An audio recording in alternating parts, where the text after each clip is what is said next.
A name written in blood. But by whose hand? Welcome to Grey Whisper. I am your host, Silas Drex. Let's grow this mystery circle. Drop a comment with your location. I always look forward to your messages. Let's begin. It was on one of those grey and brooding mornings in late October, when the London fog clung to the streets like the breath of some immense, unseen beast, that a singular visitor arrived at 221B Baker Street.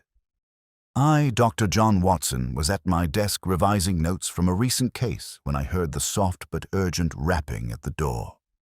Mrs. Hudson answered it, and moments later a man was shown into our sitting room, his face pale, his mustache quivering, and his gloved hands clutching a folded letter with a red wax seal. Holmes, who had been lounging in the armchair nearest the fireplace, one leg slung carelessly over the other, and his fingers steepled beneath his chin, turned his head only slightly as the man entered. "Mr. Holmes," the gentleman stammered, "I beg your pardon for this unannounced intrusion, but I have come on a matter most grave, perhaps fatal." Holmes motioned calmly to the empty chair across from him. "Please sit. Begin at the beginning, Mr. Linton. Philip Linton. I am the Undersecretary to Lord Amory of the Home Office." Holmes' eyes sparked faintly. "Ah, then we are to tread carefully. Continue." Mr. Linton handed Holmes the letter. "This was delivered to Lord Amory's private residence this morning. No courier, no postmark, no witness. It was lying on his study desk when he returned from his morning ride, though the house was locked and no servants saw anyone come or go." Holmes broke the seal with deliberate care and unfolded the thick parchment. As he read, the room seemed to still. I leaned forward to catch a glimpse, but the text was short, scrawled in a grotesque, angular hand in what appeared to be dark red ink. "The hand that signed in blood has not forgotten. Return what was taken, or your silence shall be eternal." The fifth vow. Holmes turned the letter in his fingers, then held it toward the firelight. "Not ink," he murmured. "Watson, your expertise?" I took the sheet and held it close, examining the smeared tail of one of the characters with my lens. "It appears to be blood. Dried, but fresh within the last 6 to 10 hours. Human, I would wager." Linton's face turned ashen. "Precisely what I feared, Doctor. Lord Amory is, well, let us say he is not a man without enemies. He served in India during the mutiny, and his decisions then were controversial." Holmes stood and paced slowly. "And this phrase, the fifth vow?" "I have no idea," Linton replied. "Nor does Lord Amory. He is rattled, but insists there is no one from his past who would—" Holmes stopped mid-step. "Nonsense. A man in high office, receiving a blood-written threat with no signs of entry, and invoking a cryptic vow from an unseen avenger. My dear Watson, I believe we are on the edge of something far older and far darker than simple political malice." At that moment, the bell rang downstairs once more. A breath later, Mrs. Hudson burst in without knocking. "Begging your pardon, Mr. Holmes, but a runner just delivered this. Another letter. For Dr. Watson." She handed me the envelope. It bore no name, only a crimson fingerprint where a seal might have been. I opened it with mounting unease. Inside was a single card. On it, in the same crude blood-red ink, was written, "Do not trust the one who begs." I looked up. Mr. Linton's gaze had shifted toward me, but I saw now, beneath the surface terror, a flicker of something else. Cunning, or perhaps guilt. Holmes' eyes narrowed and his fingers twitched once like a violinist anticipating a difficult passage. "Well," he said with a quiet smile, "it seems, Watson, that the game is afoot." Holmes took the second letter from my hands, turning it over between his fingers, with the same care one might afford a rare insect.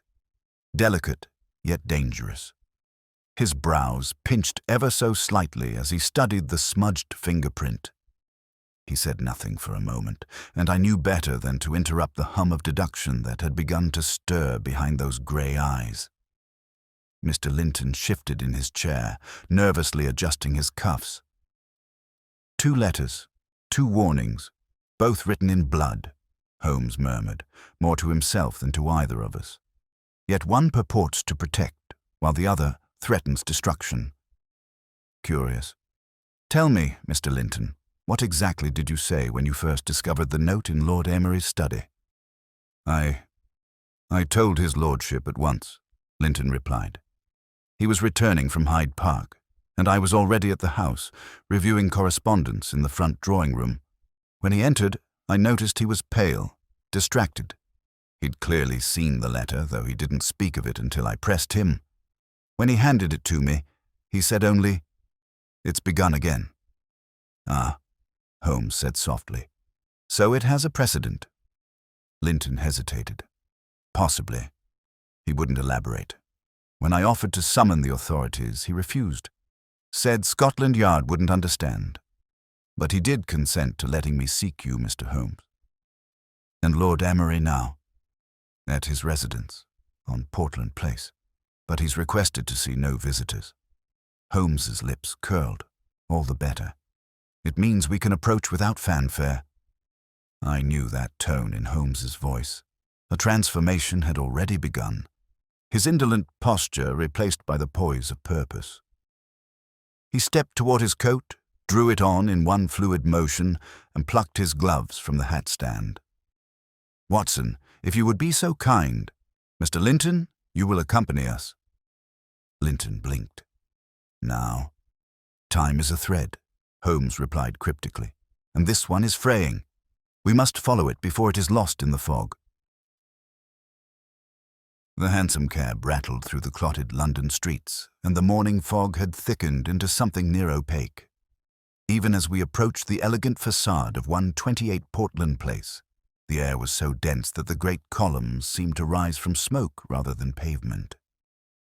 Linton led us through a side gate and up the marble steps to a small service entrance. "The front is watched," he explained nervously. "By whom, I do not know. They do not approach, but they linger." Inside, the residence was still and dim, curtains drawn, lamps extinguished. Holmes moved quietly, eyes flicking to the faint scuffs along the parquet flooring. "Servants?" "Dismissed for the day. Lord Emery's orders." "And the study?" "This way." He led us through a long corridor panelled in walnut. The house smelled faintly of old cigars. Something else. Something metallic. The door to the study was ajar. The room itself was richly appointed. Mahogany desk, Persian rug, a shelf of worn volumes on Anglo-Indian law. But there was a gloom upon it, something that even the golden wallpaper could not dispel. Holmes moved without speaking, stepping to the desk where the first letter had been found. "There," said Linton, pointing. "It was resting atop those ledgers when Lord Emery entered." Holmes studied the desk, then crouched beside it, his fingers tracing along the baseboard beneath the leg. I saw him lift something, a thin thread near invisible, and wind it carefully around a finger. "A horsehair tripline," he said. "Snapped." "What could it have been attached to?" I asked, peering beneath the desk. He didn't answer. Instead, Holmes stood and turned to the wall behind us. A large painting of some Indian battlefield, all smoke and sabers, hung crookedly. He removed it gently. Behind it, a small brass hook jutted from the plaster. "The letter was not simply left," he murmured. "It was delivered with precision. A thread from the window, across the floor, up the back of the desk, and to this hook. A mechanism, perhaps spring-loaded. The act of opening the door or drawing the curtain could have released it." "But released what?" I asked. Holmes turned toward the hearth and pointed to the fire grate. There, half hidden beneath ash and charred logs, was a thin brass cylinder, blackened but intact. "A carrier of some sort," he said, "sealed with wax. I suspect the note was inside." "Someone rigged this room," I said slowly, to present the letter under illusion of mystery. Holmes gave a rare, approving smile. Just so, Watson. And therein lies the paradox. For a man to receive a threat written in blood is one thing. For a man to have it appear as if by magic, with the servants ignorant and the doors locked. That is psychological warfare. It is not merely a message, but a performance. We turned as the door creaked. A tall, gaunt man in a dark robe stood there. Lord Amory, himself. His face was pale, hollow-cheeked, his hair swept back like smoke. "I presume you are Mr. Holmes," he said in a low voice. "And you, Dr. Watson, come to examine my ghosts?" Holmes offered a small bow. "We come, Lord Amory, because your ghosts have begun to write letters." Amory entered and closed the door behind him. His hands were folded behind his back, but they trembled faintly. "I knew this would come," he said. "I had hoped I would die before it did.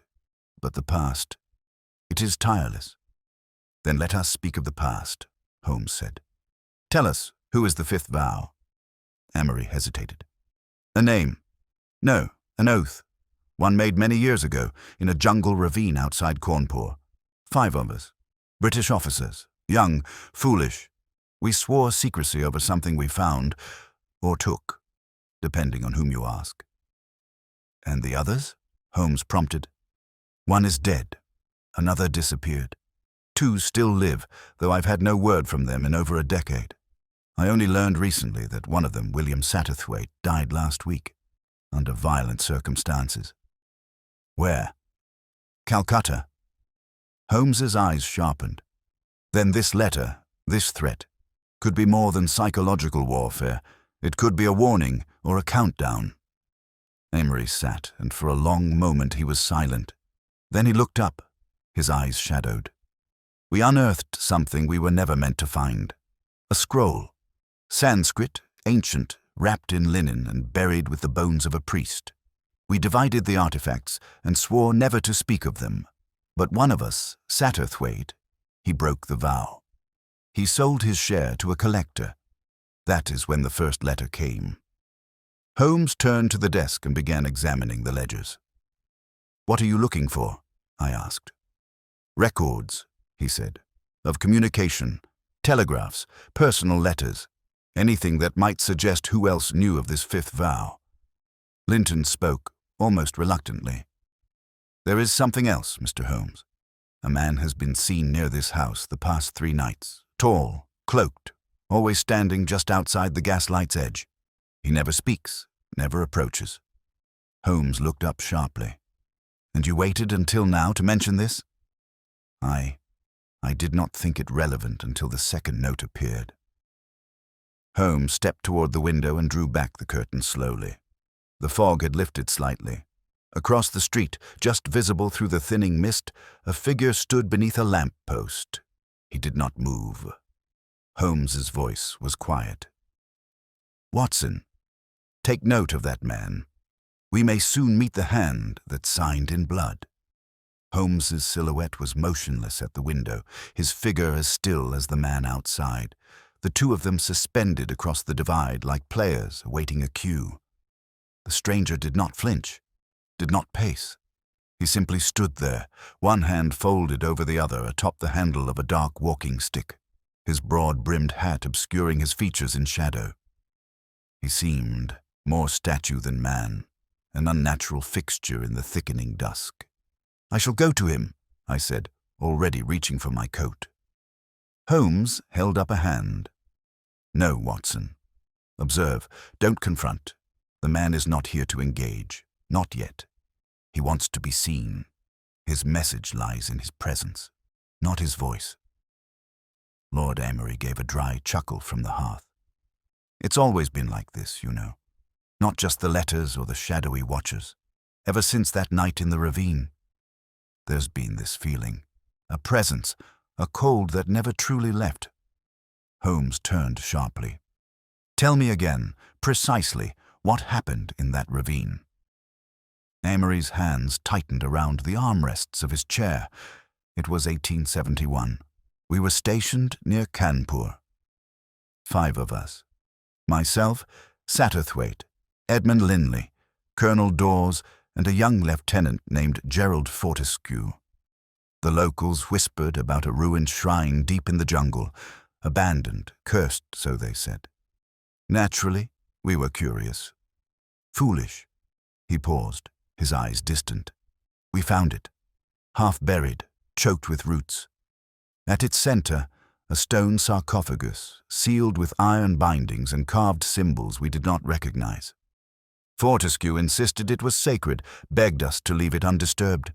But Satterthwaite, he brought tools. The scroll, Holmes said quietly. Yes, hidden beneath the sarcophagus, wrapped in silk and bone.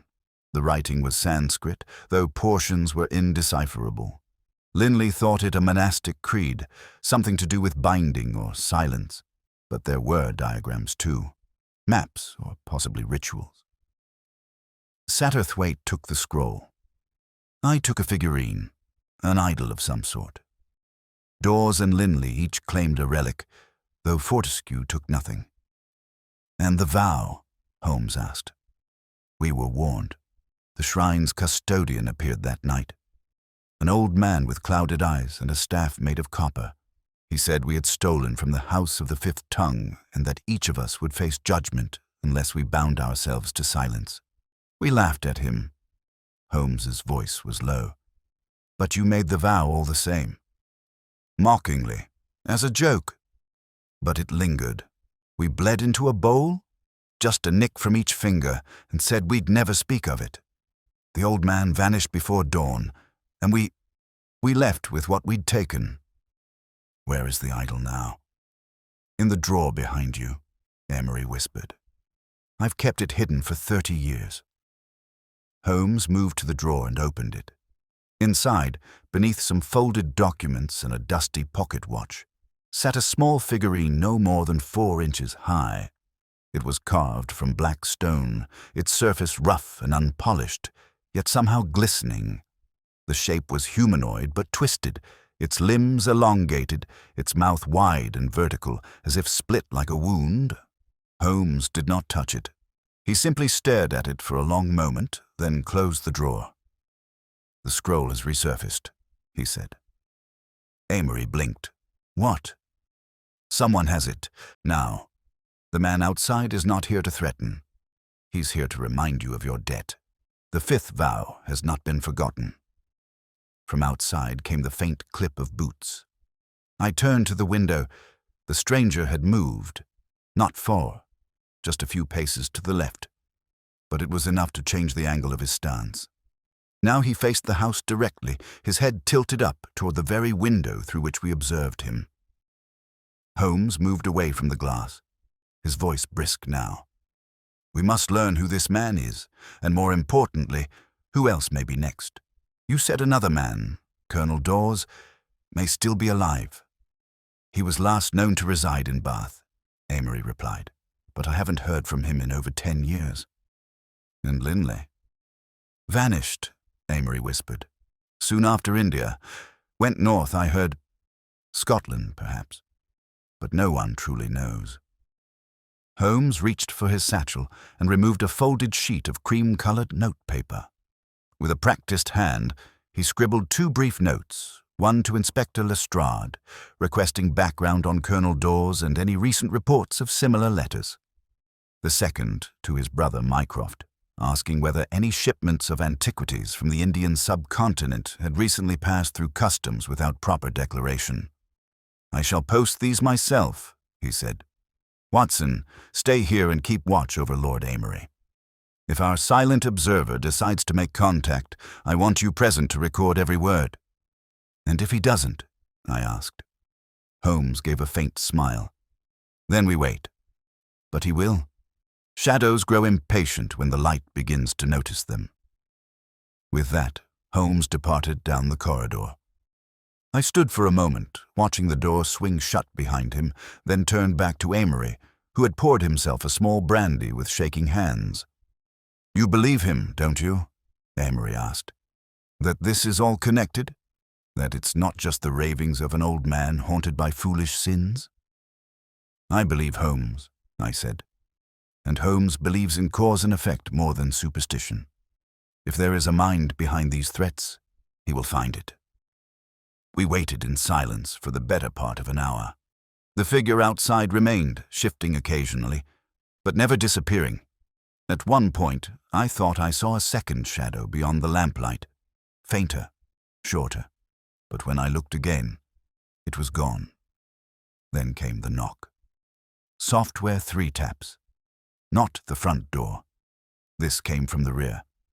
Amory stiffened. I rose and crossed the study, slipping through the hallway and toward the back staircase. The knock came again. 3 taps, steady as a heartbeat. I opened the door. No one stood there. But on the doorstep, placed neatly atop a folded linen handkerchief, lay a card. I picked it up and stepped into the alleyway. The fog had thickened again, swallowing everything past a dozen yards. I saw no figures, no footsteps echoed. Only silence. Back inside, I returned to the study. Amory sat forward as I entered. "Well?" he asked. I handed him the card. It was identical in style to the others, thick parchment, edges stained slightly at the corners. This one bore only 2 words, again in blood. 4 remain. Amory's brandy glass slipped from his hand and shattered on the rug. The sound was sharp, and it broke the spell long enough for me to crouch and steady him. His eyes were wide, unblinking. 4, he whispered. Then Satterthwaite wasn't the first. Someone else is already dead. The thought chilled me. And yet, even as I tried to piece together who that could be, a sharper fear pushed in around the edges. Whoever wrote these letters knew the exact number still living, and they were counting down. At that moment, Holmes returned. He took one look at the broken glass, the card in my hand, and the tremble in Amory's face, and nodded once, almost grimly. "Come, Watson," he said. "The hour is later than we thought. We are not racing to prevent a crime." He glanced toward the sealed drawer where the idol still rested. We are racing to prevent the last one. Holmes stood at the threshold of the study like a man confronting a patient already beyond the surgeon's knife. His gaze fell on the blood-lettered card, then to the shattered brandy glass, and finally to Lord Amory's trembling form. Nothing escaped his eye, not the minute twitch at the corner of Amory's mouth, nor the sheen of sweat along his temple, nor the faint imprint of soot on the folded handkerchief the card had rested upon. But it was not fear Holmes addressed first. "You did not hear the door open," he said to me, his tone light but clipped. "No footsteps on the path, no shadow in the alley." "Not a sound," I confirmed. "One moment, nothing. The next, this." Then he is close. Too close. Holmes moved to the window again, drawing the curtain aside. And confident. The man was gone. The fog had thickened, its grey veil wrapping tightly around the lamplight like cloth around a wound. Only the faint glow of the street lamp remained, flickering in the stillness. Holmes turned back to Lord Amory. "The idol must be destroyed." Amory shook his head. "It cannot be. I've tried. Tried. I once threw it into the Thames, 10 years ago. 2 weeks later, it reappeared in my bureau drawer, wrapped in the same linen I took it from in India. I do not understand it, Mr. Holmes. But I tell you, what we took was not merely ancient. It was guarded." Holmes glanced at me briefly, then returned to the drawer and opened it once more. The black figurine sat unchanged, its twisted limbs contorted in some impossible gesture. He did not touch it, but knelt to study it again. "You kept the linen?" "No," Amory said. "I burned it." "Where?" "In this very hearth." Holmes straightened. Then whatever returned, the idol had access to this room. Amory said nothing. I saw in his eyes a flicker of something. Shame, perhaps, or memory. Holmes did not press him. Instead, he reached into his coat and produced a small velvet pouch. From it, he withdrew a jeweler's lens, which he affixed to his eye, and a strip of treated glass. He held the glass just above the idol's surface and rotated it slowly. "There," he whispered. "Watson, bring the lamp." I obeyed, holding the flame close as Holmes adjusted the angle. On the base of the idol, invisible to the naked eye but faintly revealed in the glow, were etched 5 characters, neither Sanskrit nor Latin, but angular, jagged runes that looked etched not with a tool, but with claws. Holmes removed the lens and placed the glass back into his pouch.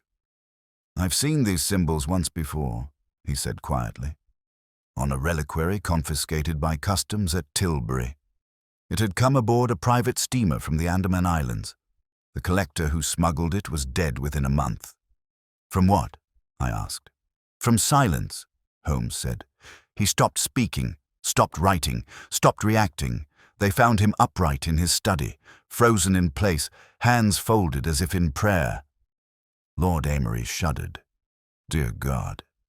Holmes's voice was very calm. "This is not divine. This is methodical. Someone is orchestrating this.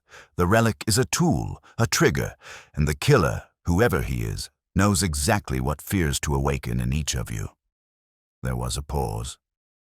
Then Holmes turned suddenly toward Linton, who had been silent for some time, seated stiffly near the bookshelf. "Tell me, Mr. Linton, how long have you served Lord Amory?" 7 years, Linton said. "Why?" "And in that time you've had unrestricted access to this house, haven't you?" Linton hesitated. I suppose." Holmes's tone did not change. "You delivered the first letter to him. You knew the second arrived for Watson. You knew the location of the idol. And yet you claimed ignorance of the 5th vow until this morning." Linton's jaw clenched. "Are you accusing me?" Holmes stepped forward, not threatening but inexorable. "I'm asking you, how do you know the number of men who remain?" Linton stood suddenly. "I don't. I heard Lord Amory speak of the original 5. It's public knowledge among certain military records."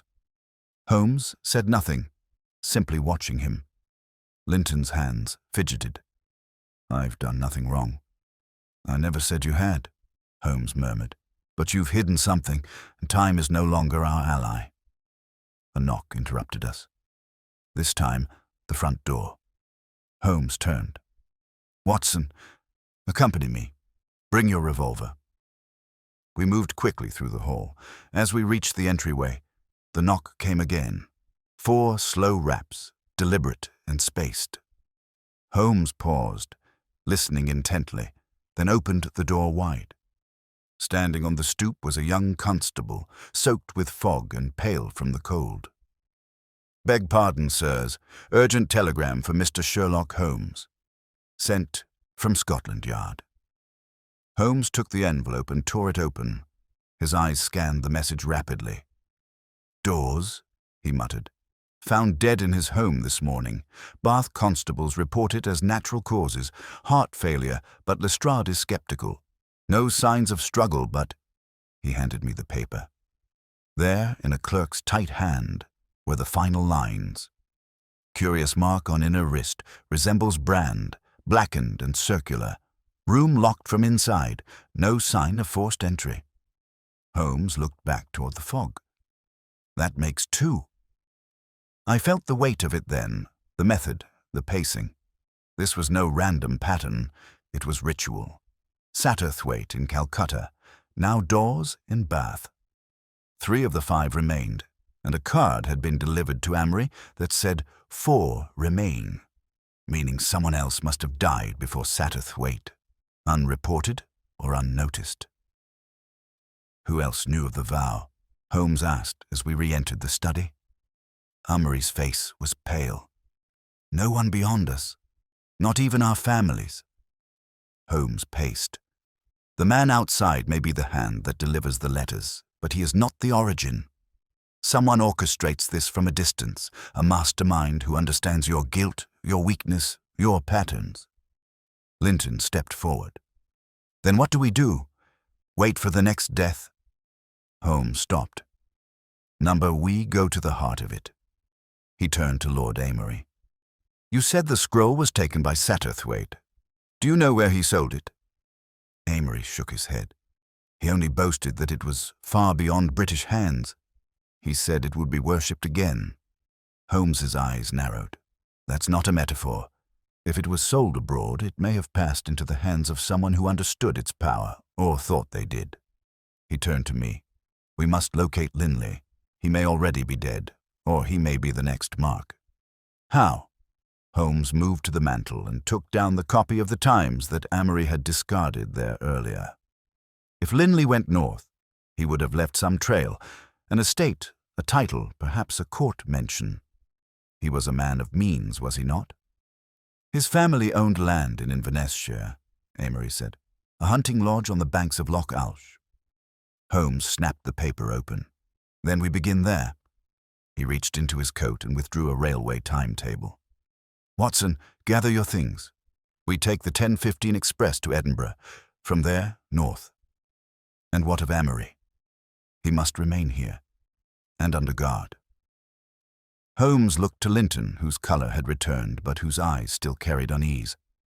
"You will not leave this house tonight, nor will you speak of this to anyone outside. If anything occurs, any sound, any note, Watson will know where to find me." I met his gaze. "Do you think we'll be in time?" Holmes's expression did not change, but something about his voice sharpened. "I do not know, but I suspect we are already being followed." He turned back toward the door, the fog pressing thick against the panes. "3 remain, but for how long?" The railway carriage rocked gently as the night closed around us, rain feathering the windows and blurring the green and grey hills beyond.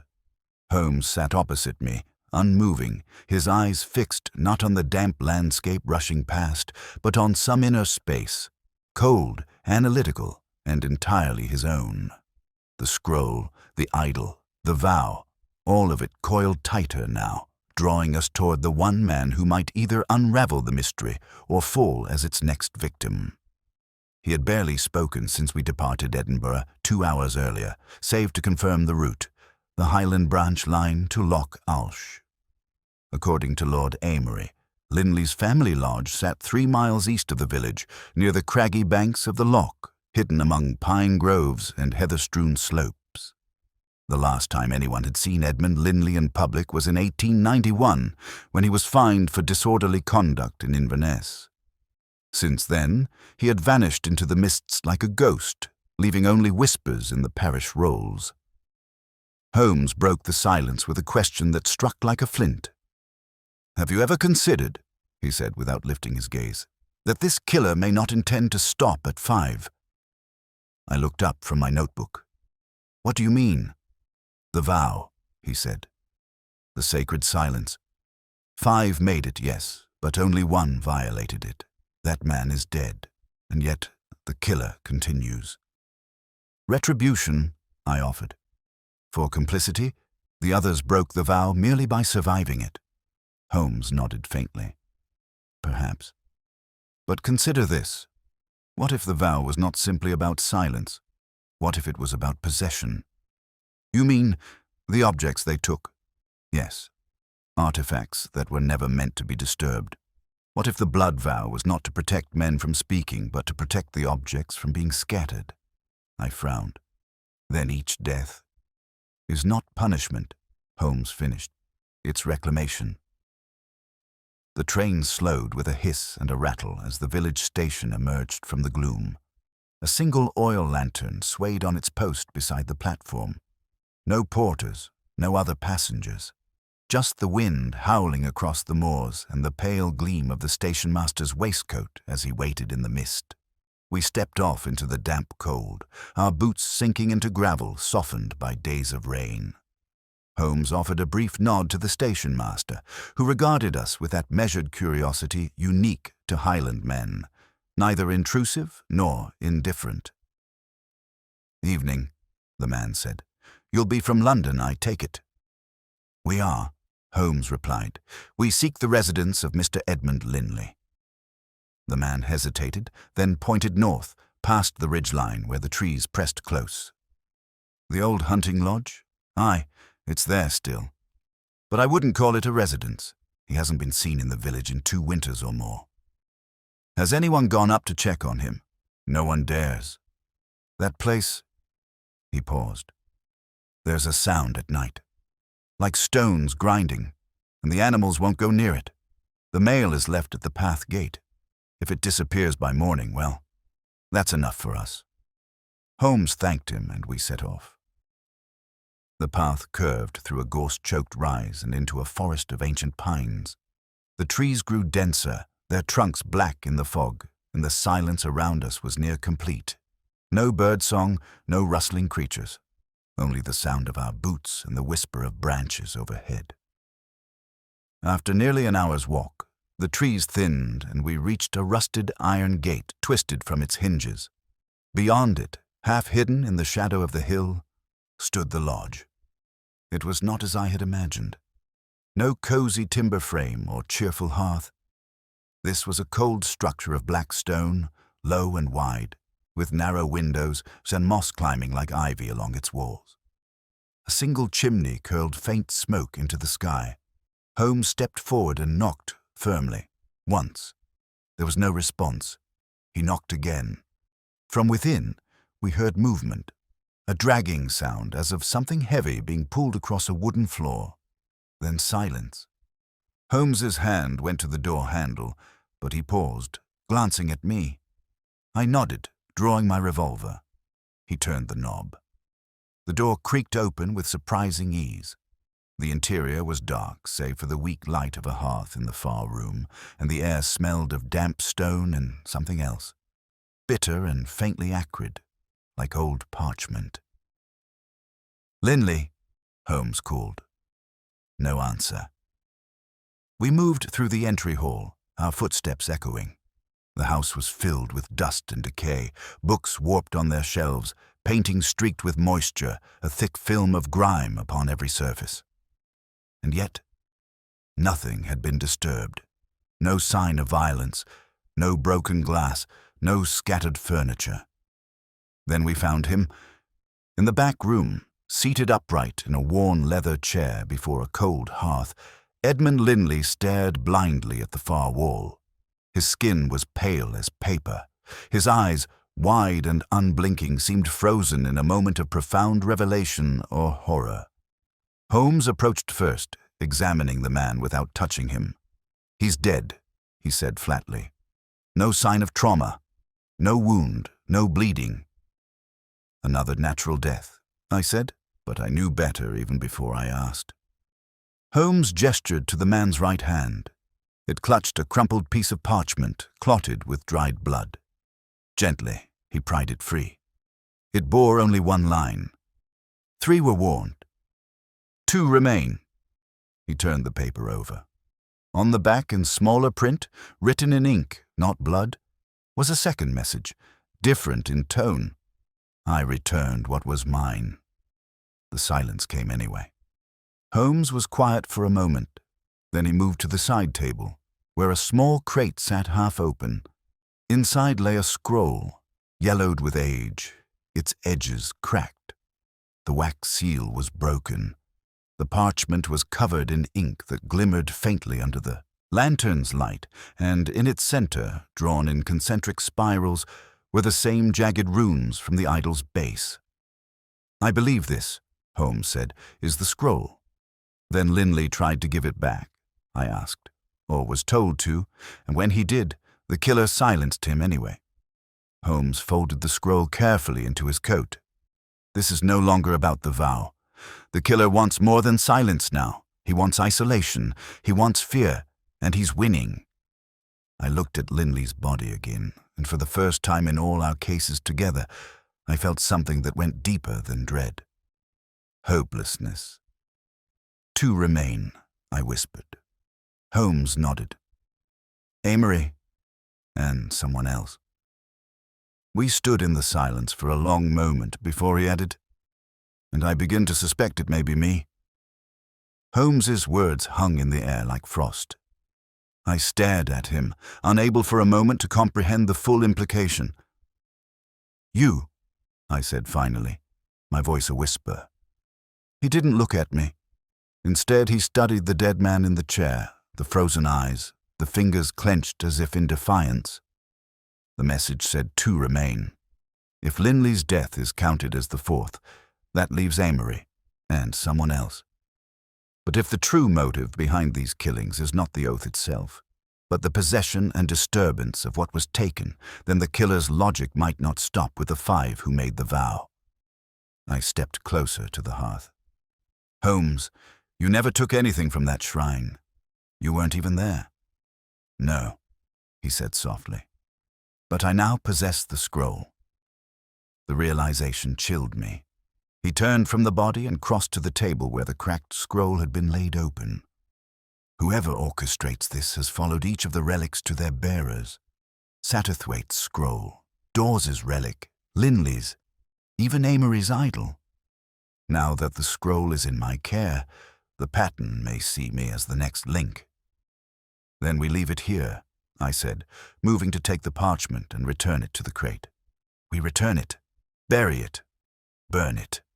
No, Holmes said sharply. That's precisely what Linley tried, and it did nothing. I stopped. Then what do? We confront the pattern. His eyes met mine for the first time since we'd entered the lodge. They were not filled with fear, but with something colder, determination. We return to London, he said. Tonight. The storm outside had risen. Rain lashed the windows of the tiny rail carriage we managed to secure for the return journey. Holmes spent the hours in silence, the scroll wrapped in oilcloth beneath his coat. I sat across from him, watching his expression shift only slightly, as if behind his stillness lay a storm of calculation. He was building something in his mind, layering it, folding it inward, testing angles. By the time we stepped off the train into the gaslit churn of Paddington, dawn had just begun to break over the city. Holmes set a relentless pace, his coat snapping behind him as we hailed a cab and made directly for Baker Street. Not Amory's house? I asked. Not yet, he replied. If we're being watched, and I am certain now that we are, it is best to give the illusion of routine. We return home. We allow them to follow. Back in our sitting room, Holmes went straight to the mantel and lit the fire. He removed the scroll from his coat and placed it atop the side table with reverence, then turned to me. Watson, he said, I must ask something of you that I do not request lightly.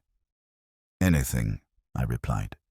If I fall asleep or become unresponsive at any point while in possession of this scroll, you are to take it, wrapped exactly as it is, and deliver it to Mycroft.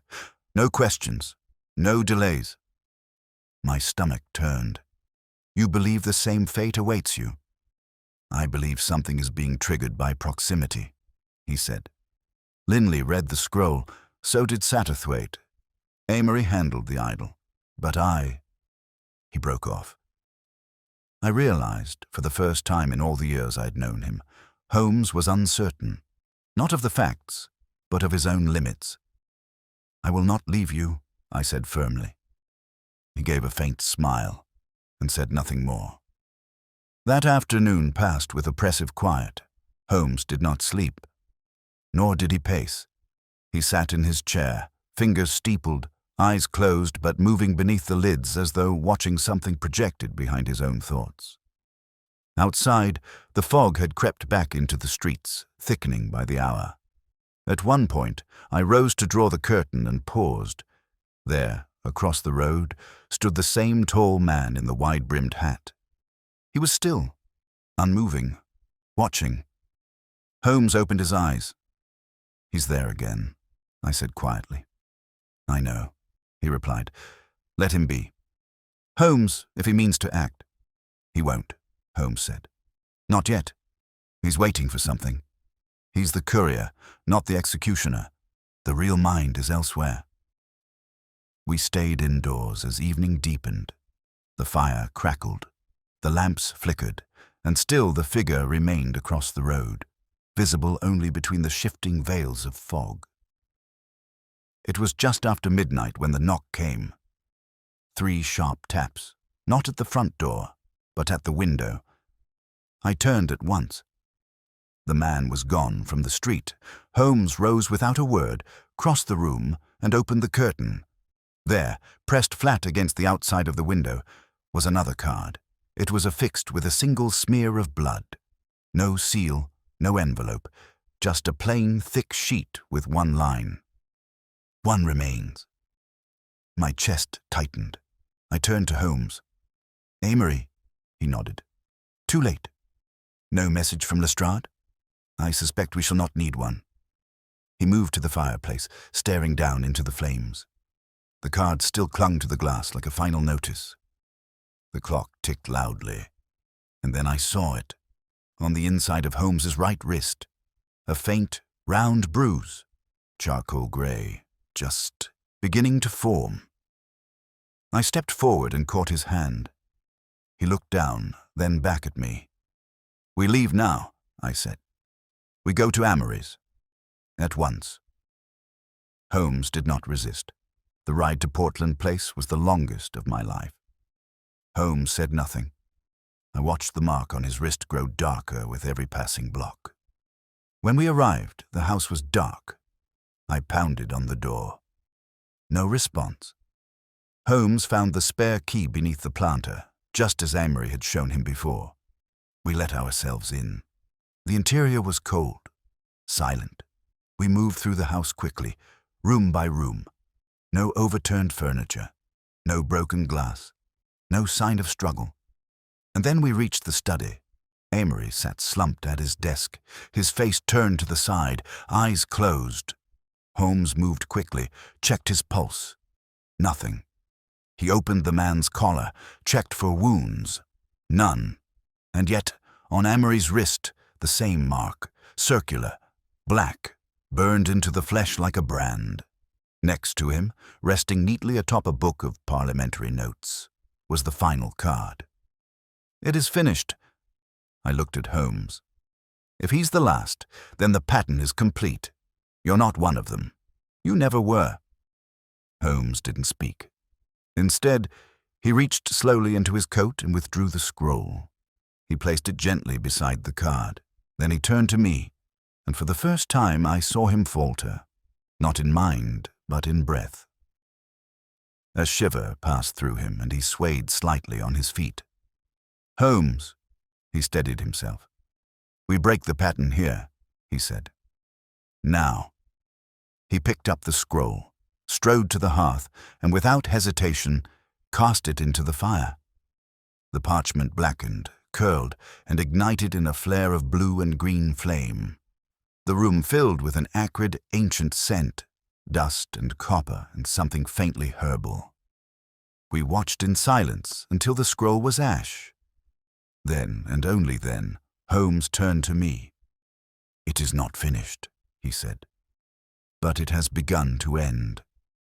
The last embers of the scroll glowed faintly within the hearth, casting flickering shadows that danced across Lord Amory's lifeless face. For a long moment, neither Holmes nor I spoke. The silence was not of shock, nor even of mourning. It was the breath held between two worlds, one of logic and one of something older, darker and unfinished.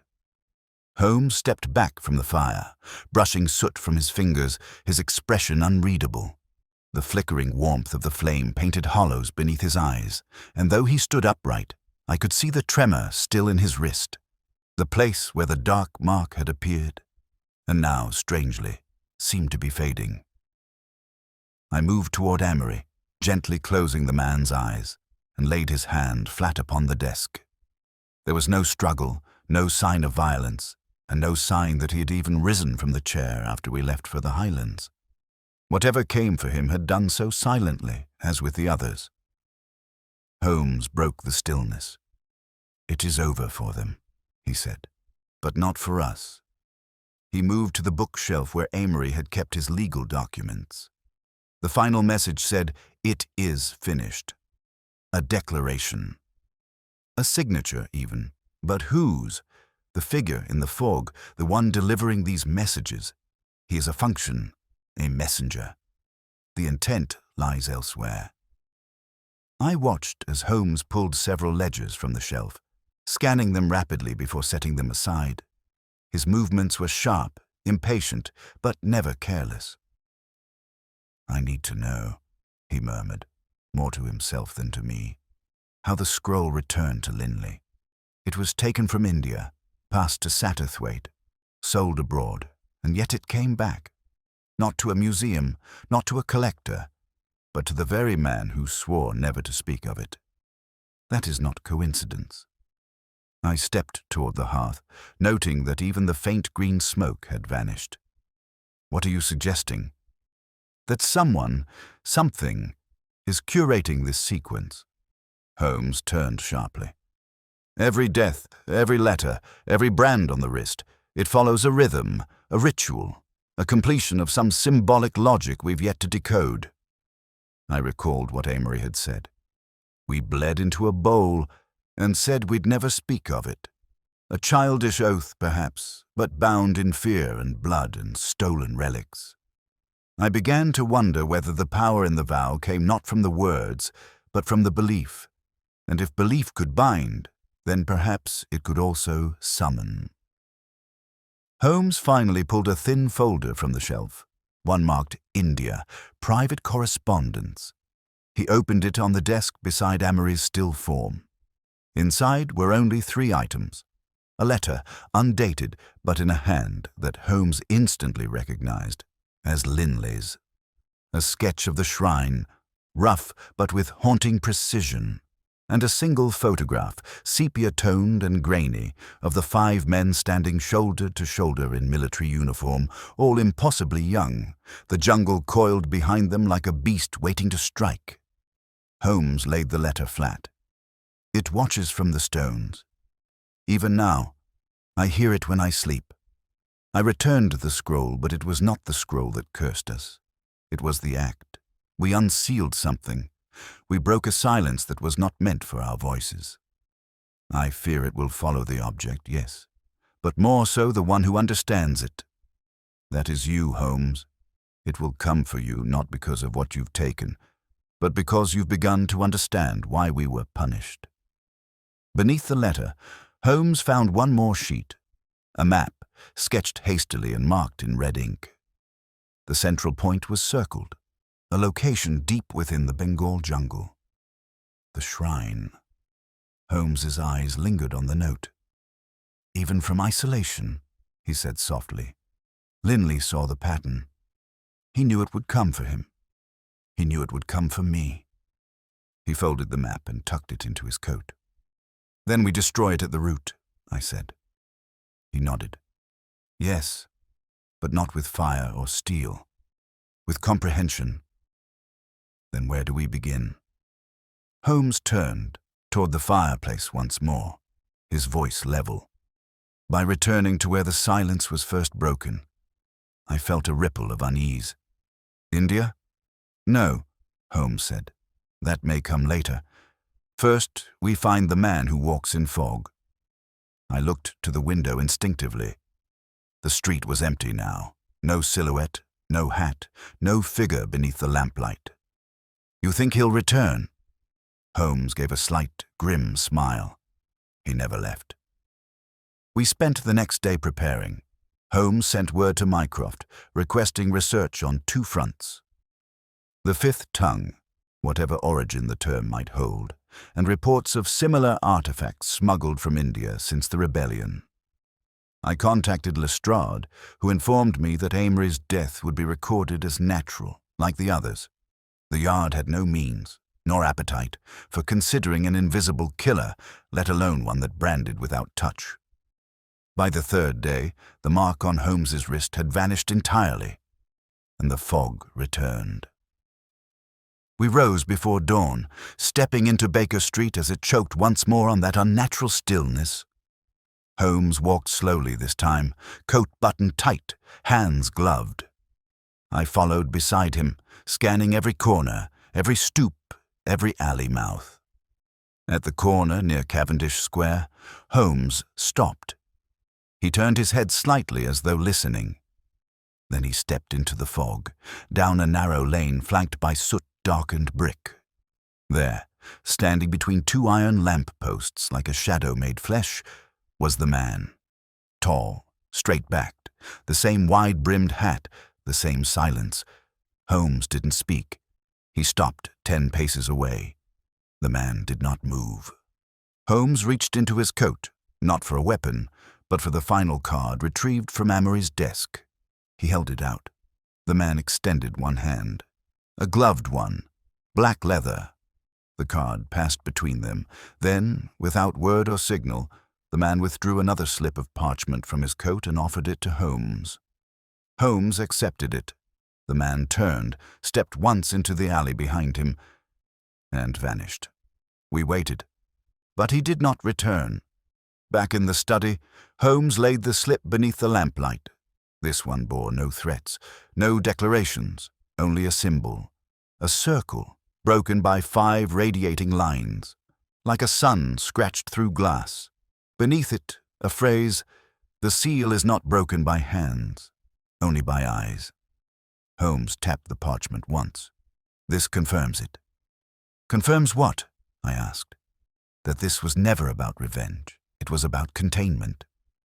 He looked up at me, something fierce behind his eyes. "We've been dancing with a cipher," he said. "Not a man, not even an organization. An idea. An idea so old it wore the skin of superstition and so dangerous it built its own protectors. And the killings? Collateral," he said coldly. "The message left for the ones who dig too deep, and the real warning, for those who look past the veil." He placed the symbol into an envelope and sealed it. "I must go to Mycroft," he said. "Tonight. Will I come with you?" "No." He looked at me. "If something happens to me before I return, take the envelope to the British Museum's Department of Antiquities. Tell them it concerns the 5th tongue. They'll understand." "But Holmes," he paused, "this case is not closed, but it is cornered. And when you corner a shadow, Watson, it either vanishes." He turned toward the fog-draped window, or it steps forward. Holmes left just after twilight, the envelope tucked within the inner fold of his coat, and vanished into the thickening fog with nothing but a brisk nod in my direction.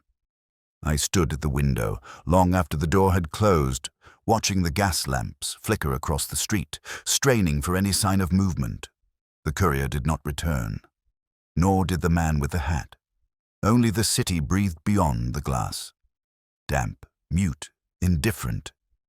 It was the first time Holmes had gone alone since the case began, and something about that solitude, his choosing it, left a knot of unease beneath my ribs. The scroll was gone, yes, and the idol likely secured or destroyed by Scotland Yard, but I could not shake the feeling that we had simply burned the bark of a tree whose roots stretched far beneath London, beneath reason itself. The evening wore on. I kept the fire burning and remained at the desk, pretending to write but managing only fragmented thoughts. Just after the bells struck 10, I thought I heard a creak from the back hallway. I rose, checked each room, and found nothing. The unease did not lessen. At precisely 11:15, Holmes returned. He looked as though he had walked through a storm. His coat was soaked at the shoulders, his hat clutched loosely in one hand, his hair wind-blown in a way I rarely saw. But it was his expression that struck me most. It was not fear, not quite, but something adjacent. He closed the door behind him, removed his gloves slowly, and stood by the fire for a long moment without speaking. "What happened?" I asked finally. He answered without looking up. Mycroft was waiting. "You warned him?" "I didn't need to." He reached into his coat and withdrew a small metal tin, the sort used for pipe tobacco. But when he opened it, the inside contained only a square of linen, folded 4 times. Upon the linen, embroidered with care and faded with age, was the same 5-spoked sun symbol the courier had delivered to us earlier. "He had this," Holmes said, "locked in a drawer beneath 3 levels of clearance, and one oath he swore never to speak of." I stepped closer. How long has he known? Longer than we've been in Baker Street, Holmes replied. He claims he was only briefed after Satterthwaite's name appeared on a maritime customs manifest 8 years ago, but I suspect he knew before that, perhaps even before the fifth vow was taken. But why say nothing? Why not intervene when the deaths began? Holmes looked up at me then, and in his eyes I saw not accusation, but weariness. Because Mycroft believes certain forces are better left unmanaged, and certain patterns are best allowed to complete themselves. I was stunned. You mean he let them die? He believed interference would draw attention, that the idea, whatever force was attached to it, fed not on blood, but on notice, that to name it aloud, to formalize it, would give it form. And now, Holmes closed the tin and returned it to his coat. Now, it has already taken form, the moment the scroll passed from Linley to me, the moment I opened it, the moment I understood. He crossed to his desk and unpinned a map he had placed there weeks ago, a detailed rendering of the Bengal interior with Linley's red mark still circled in the center. I asked Mycroft for access, he said, to the site, to the original dig, the records, the terrain. He granted it, begrudgingly. We leave in 3 days. I stared at him. You're returning to India. He didn't answer immediately. Instead, he studied the map, then retrieved the photograph of the 5 men standing together in the jungle, placing it beside the red circle. Every path has led back here, he said. Not just the deaths. The scroll, the courier, even the symbol. He pointed to the old map Amory had kept, the one from Linley's letter. Look here. At first glance, it was just a faded marking. But upon closer inspection, I saw that the shrine had been sketched into the landscape in a curious shape. Circular, with 5 chambers radiating outward. A match for the seal. A match for the symbol. It's a prison, Holmes said softly. 5 pillars. 5 voices. 5 locks. And someone, or something, was buried within. When the men broke that circle, they didn't just steal objects. They broke the containment. I felt a cold bead form at the base of my neck. And the courier? Bound to restore it, Holmes said. Or delay it. Or bear witness to it. I don't yet know. But he does not kill. He warns. He marks Holmes rolled up the map with care. What I do know is this. The deaths were not random. They occurred only after each relic had been separated long enough to no longer recognize the pattern.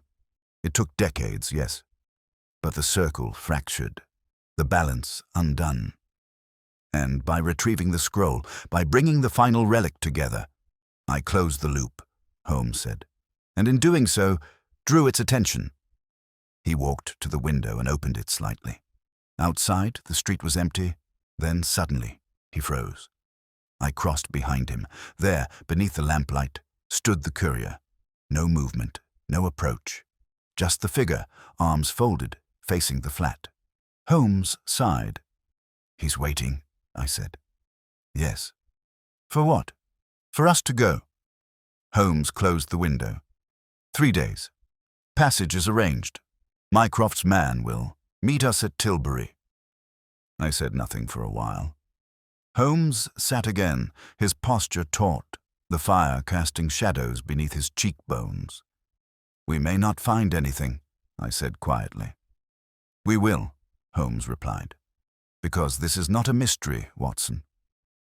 He turned, and in his voice was something unshakable, something ancient. It's a return. 3 days later, the sky above Tilbury was choked with gulls and cloud as we stood on the creaking planks of the dock, the heavy fog mingling with sea brine in the morning air. Holmes wore no disguise, no dramatic cloak or traveler's flourish, only a dark canvas coat buttoned to the collar and a single leather satchel slung over his shoulder. His movements were deliberate, almost reverent, as if stepping into a pattern not of his making but long anticipated. I carried our medical case and a second bag of documents, maps, letters, the marked photograph, and the folded linen from Mycroft's tin. We spoke little on the carriage ride down from London. Each mile seemed to tighten the air around us, as if the closer we came to the source, the more reluctant the world became to permit it. Holmes stopped at the edge of the gangplank and looked up at the steamer. The Shambhala, a quiet name for such a noisy burden. I followed his gaze. The vessel was modest, a private charter under East India Registry. Its captain paid well enough by the Crown to ask no questions. A steward greeted us with a perfunctory nod and led us to our cabin below deck. Sparse, functional, Holmes immediately opened the porthole and let in the wind. He did not unpack. Instead, he removed the satchel and unwrapped a bundle of paper. Inside was the courier's last note, the embroidered cloth, and the copied runes from the scroll's interior. He laid them out on the small desk and stared at them for nearly half an hour without speaking. The engines shuddered to life. The ship groaned, lurched forward. We were bound for Calcutta. On the third evening, somewhere in the Arabian Sea, Holmes finally broke his silence. "Watson, have you ever considered how fragile belief truly is?" I looked up from my notebook. "In what sense?" He sat on the bunk, fingertips pressed together, eyes closed. "I've spent my life unraveling lies, peeling back superstition from truth like skin from fruit. I've exposed mediums, broken seances, and undone men who built careers on fear. And yet," he opened his eyes, "this is not fear, Watson. This is architecture, something built long ago to hold something else.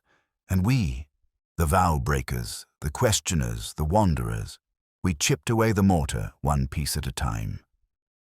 I said nothing. He was speaking more to the ship, to the sea itself, than to me. "I do not fear dying," he continued, "but I do fear misunderstanding, that we have read the signs backward, that this is not punishment, but warning, and that by returning we fulfill rather than undo." "Then why go?" I asked quietly. "Because," he said, "we've already stepped into the circle, and there is no path out but through its center." India greeted us with heat and dust and the low, constant hum of a city always listening. We arrived in Calcutta to find Mycroft's man, a rail official named Ghose, waiting with a supply train and 3 horses, plus 1 native guide, silent and sharp-eyed, who introduced himself only as Rao. He had been to the jungle before. He did not say when. The journey inland took days. We passed villages that grew smaller and further apart.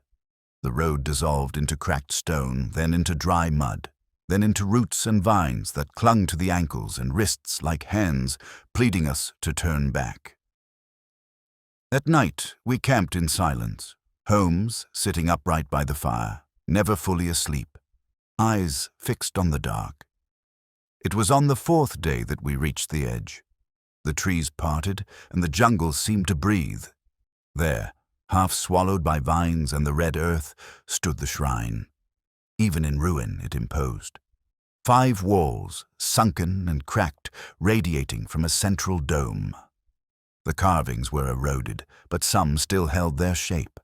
Mouths wide and vertical, eyes too many for the faces that bore them. The ground sloped inward as if the very earth remembered the weight it once held. Holmes dismounted slowly and stood before the outer stone ring. "This is where it began." Rao said nothing, but remained at the edge of the clearing, refusing to cross the stone boundary. Ghose waited with the horses. Only Holmes and I stepped inside. The air was still, soundless. Even the insects, ever present in the thick, wet air of the jungle, did not hum here. Inside the central chamber, the floor had collapsed into a shallow depression, perhaps a burial vault. At its center lay a stone altar, shattered into uneven slabs. Holmes moved to it without hesitation. "This," he said softly, "was never a shrine of worship." He stepped around the ruin, inspecting the inner walls, the placement of fallen stones, the remaining lines of script. "It's a lock, Watson." "A lock for what?" He didn't answer. Instead, he knelt beside one of the outer stones and traced a groove with his fingertip. It was circular and darkened as if burned long ago. 5 channels, he murmured. All directed inward, a containment ring. He stood again. Satterthwaite took the scroll, Dawes took the ring, Linley the seal, Amory the idol, and Fortescue, he took nothing. And he survived? Holmes nodded. Because he refused to break the circle. He obeyed the warning. He moved to the center and crouched, placing the embroidered cloth on the broken altar. We thought the curse followed the objects. But the curse was the removal, the act of separation. The ritual was never for binding a monster, Watson. It was for keeping us out. And now, Holmes said, we must give it back. From his coat, he removed the final piece, a small shard of black stone smoothed with age. I recognized it instantly, a piece of the idol. He had taken it from Amory's study before the fire consumed the rest. One piece, one remnant. He placed it on the altar. At first, nothing happened. Then, a shift. The air tightened. The silence changed. Not broken, but deepened. The trees outside trembled as if pulling away. A low hum, too low for hearing, yet felt in the teeth, rose from beneath our feet. Holmes closed his eyes. "The circle is restored," he said. The light dimmed around us, not through shadow, but as if perception itself recoiled. And then, just as suddenly, it ceased. The stillness returned. The jungle held its breath, and the mark on Holmes's wrist, the faint circle that had returned during our journey, faded as if wiped from glass. He looked at me. "It's done." I wasn't sure what he meant, only that something ancient, something older than vengeance or belief, had been acknowledged. We left the shrine in silence. Rao remained at the boundary, nodding once as we passed. The trees behind us closed, as if they'd never parted at all. The jungle did not speak as we departed. No wind stirred the canopy, no call of bird or insect broke the stillness. Rao led us in silence through the thick underbrush, the horses stepping carefully along the same path we had come by days before. But something had changed in the rhythm of the forest. It felt lighter, or perhaps we felt heavier, as though something had been extracted from us and left behind. Holmes walked just ahead of me, his steps unhurried, eyes forward. I studied his posture. Straight, precise, but his shoulders had shifted subtly, no longer braced, no longer taut as they had been for days. The tension that had seized him since Linley's death had dissolved, not in triumph nor in relief. In release. We camped that night by a shallow bend in a river, far from the shrine but not yet near civilization. The stars emerged without resistance, unmarred by mist or cloud, and the fire crackled gently as ghosts boiled tea and Rao sat apart, back against a tree, his eyes half closed. Holmes had not spoken since we left the ruins, but after we finished our meal, he turned to me and gestured toward the small map case in my satchel. "There's something I want you to see, Watson." I handed it over, and he unfolded the map we had taken from Linley's correspondence, the one marked with the red circle at the center of the jungle. He laid it beside the older British survey chart we had used during the journey. Then, in the firelight, he took out the final piece of evidence Mycroft had given him before our departure, the photograph of the 5 men at the shrine's edge. "I noticed something in Calcutta," he said, "but I was not ready to accept it then." He held up the photograph, pointing not to the men but to the background, the stone relief just visible behind Satterthwaite's shoulder. "There," he said, "a carving, nearly worn away but unmistakable. The sun motif, with the 5 spokes." I leaned closer. The relief was faint, but I saw what he meant, and something else, another circle, one carved beneath the sun symbol, almost hidden and different in style. Holmes tapped it. "A second seal." I stared. You said the ritual was to keep us out. I was wrong, Holmes said. It was to warn us, but this... He held up the map again, tracing the red ring around the central ruins. This second seal was the true boundary. It encircled the first shrine entirely, not a chamber of worship, but a perimeter. He folded the maps, his tone quieter.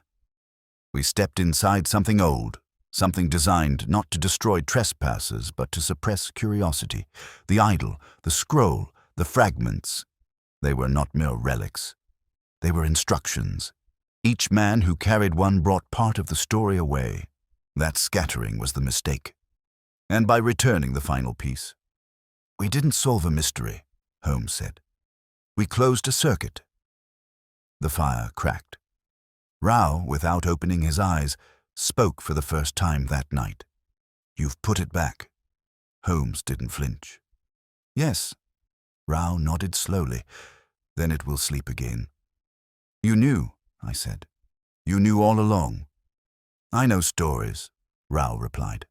Old ones, whispers, passed down through dream and fire and water. There is a reason no village stands within 10 miles of that place. Because of what lies beneath. No, he opened his eyes and looked at me. Because of what lies above. Neither Holmes nor I spoke. We waited, but Rao said nothing further, and after a time, he leaned back and closed his eyes once more. We rose before dawn. The sky was pink and trembling with mist as we mounted our horses and turned north toward the river station. Ghosts guided us without pause, and by dusk we reached the steamer depot where Mycroft's agent had arranged passage. As the vessel pulled away from the shore, I stood at the rail and watched the jungle vanish behind veils of smoke and dusk. It did not wave. It did not warn. It simply folded in upon itself, as if the moment we turned our backs, it was no longer there.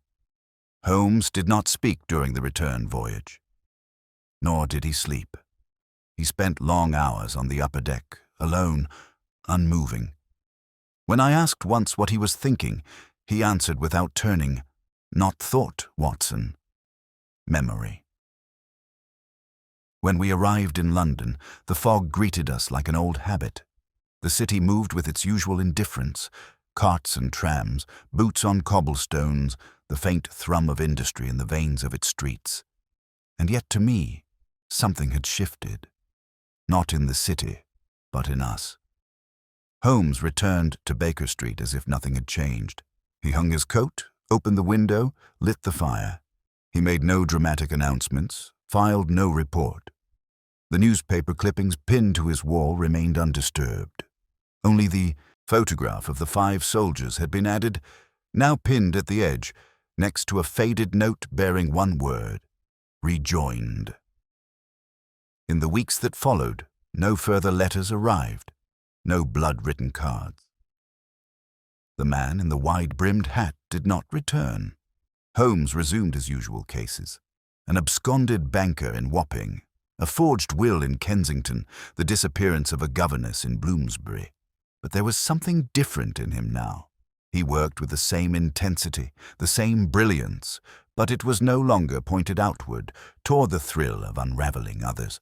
It had turned inward, as if he now measured the world, not by what it revealed, but by what it concealed. One night, some months after our return, I found him by the fire, the map of India still folded beside his pipe. "Do you believe it's over?" I asked. He did not look up. "Nothing is ever over, Watson. It is only buried." I hesitated. "But buried is enough." "For now," he said. And then, as if sensing the weight in my silence, he looked at me, just once, and offered a faint, rare smile. "We close the door," he said. "Let's not knock again." And with that, he turned back to his fire, and I, to my pen, left only with the task of recording a case that had never truly been a case at all, but a passage through shadow. Not a puzzle, but a warning, and perhaps, if we were lucky, an ending. The final fog of winter had lifted from London when the last thread of the case quietly wove itself into place. Not through violence, not even through revelation, but through understanding. It came in a letter, months after our return from India. A plain envelope, no return address, bearing only Holmes's name in a careful, unfamiliar hand. He read it in silence, then handed it to me without comment. "You were correct. The shrine was never meant to be visited twice. And yet by doing so, you returned not just the relic, but the silence. We have watched. The marks have faded. The names have ceased. The pattern lies dormant again. Because you refuse to run from it, there will be no further letters, no further names. The fifth vow is rebound. Tell the doctor, the hand that signed in blood no longer writes. There was no signature." Holmes folded the paper once and placed it into the fire without a word. I watched it curl and blacken, the edges flaring briefly in the hearth, then dissolving into ash. Neither of us spoke for a time. Eventually I asked, "Do you believe it? That it's finished?" Holmes didn't answer immediately. He turned instead to the window, where the first pale blossoms of spring trembled in the courtyard trees. "I believe we've done all that can be done," he said at last, "and that is, perhaps, the only kind of peace men like us are permitted." He moved back to his chair, picked up his violin, and ran the bow gently across the strings. The sound was soft, almost tentative, as if testing the air. Then, with deliberate care, he played a quiet, wandering melody. One I did not recognize, but that felt older than any tune I'd heard before. As the notes drifted through the room, I looked once more at the photograph still pinned above his desk. The 5 young officers in the jungle, standing before something they could not possibly have understood. Only 2 remained now, Fortescue, wherever he had vanished, and Holmes. But something deeper had passed between them all. Not a curse, not exactly. A reckoning. And Holmes, through reason and resolve, had done what none of the others had dared. He had faced it with open eyes and survived. In the weeks that followed, life resumed its rhythm. Clients returned. Cases arrived, and though I saw no fear in Holmes, no lingering trace of whatever shadow had walked with him through the jungle, I noted a subtle shift. He no longer scoffed at the unknowable. He simply stepped around it. One evening, I found him cataloguing artifacts in a small leather ledger, something he had never done before. Each case, each relic, each fragment of belief or superstition we had ever encountered. He recorded them not as curiosities, but as warnings. Entries in a quiet book of fire breaks, meant to stop what should not be carried forward. He looked up from the page, met my gaze, and said with characteristic calm, "Some mysteries, Watson, are not meant to be solved." Then he returned to his writing, and I to mine. Thus concluded the affair we came to call the hand that signed in blood. Not with the clatter of handcuffs or the applause of courtroom justice, but with something far rarer in our work. Silence, and the knowledge that, for once, that silence had been earned. Silence had been earned. Silence had been earned. Silence had been earned. Silence had been earned. Silence had been earned. Silence had been earned. Silence had been earned. Silence had been earned.